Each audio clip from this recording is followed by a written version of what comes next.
मुख्यमंत्री डॉक्टर मोहन यादव ने मुख्यमंत्री निवास में आयोजित कार्यक्रम के दौरान राष्ट्रीय युवा महोत्सव विकसित भारत यंग लीडरशिप डायलॉग 2026 के प्रथम चरण में भाग लेने वाले प्रतिभागियों से संवाद किया। इस अवसर पर मुख्यमंत्री ने युवाओं को उज्जवल भविष्य के लिए शुभकामनाएं दी और दिल्ली में आयोजित हो रहे राष्ट्रीय युवा महोत्सव विकसित भारत यंग लीडर्स डायलॉग 2026 में हिस्सा लेने वाले सभी युवाओं को बधाई दी। उन्होंने कहा कि युवा देश की सबसे बड़ी शक्ति है और उनके विचार, नेतृत्व क्षमता और नवाचार से ही विकसित भारत का सपना साकार होगा। ऐसे मंच युवाओं को आगे बढ़ाने और राष्ट्र निर्माण में सक्रिय भूमिका निभाने के लिए प्रेरित करते हैं। इस दौरान मुख्यमंत्री से युवाओं ने सवाल भी पूछे। एक युवा ने कहा कि सटीक सुंदर भाषण में किन किन अवयवों का होना चाहिए, जिसका सीएम ने जवाब देते हुए कहा कि किताबी ज्ञान के साथ साथ देश दुनिया का भी ज्ञान होना चाहिए। मुख्यमंत्री ने इस दौरान गीत के पाठ का उदाहरण भी दिया। सीएम ने अपने संबोधन में कहा कि युवाओं के आने से सीएम आवास की शोभा बढ़ी। उन्होंने कहा कि भारत दुनिया का सबसे युवा देश है और उनके विचार, नेतृत्व, क्षमता व नवाचार से विकसित भारत का सपना साकार होगा। ऐसे मंच युवाओं को आगे बढ़ाने और राष्ट्र निर्माण में सक्रिय भूमिका निभाने के लिए प्रेरित करते हैं।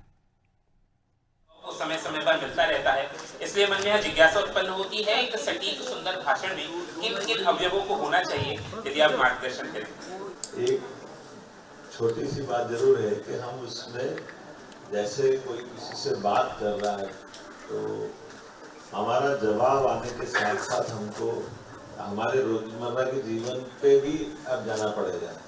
हम अपना स्वाध्याय करते रहें, अपनी बाकी चीज़ों की जानकारियाँ जुटाते रहें, तो स्वाभाविक रूप से जब हम कोई भाषण देने खड़े होंगे, कोई विषय रखने जाएंगे, तो हमारी बात का वजन स्वतः ही बढ़ जाता है।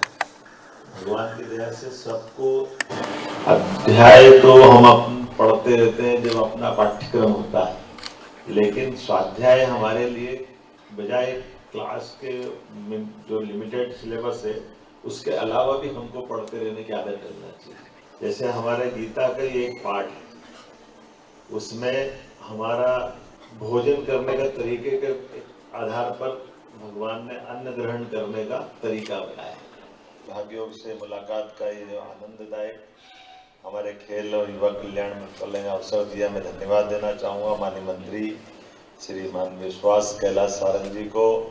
और आप सब सच में आज का दिन आपके सबके आने से हमारी इस आवास की भी शोभा बढ़ी। आपको सबको बधाई देता हूँ, आपका अभिनंदन करता हूँ। आप भी भाग्यशाली हैं।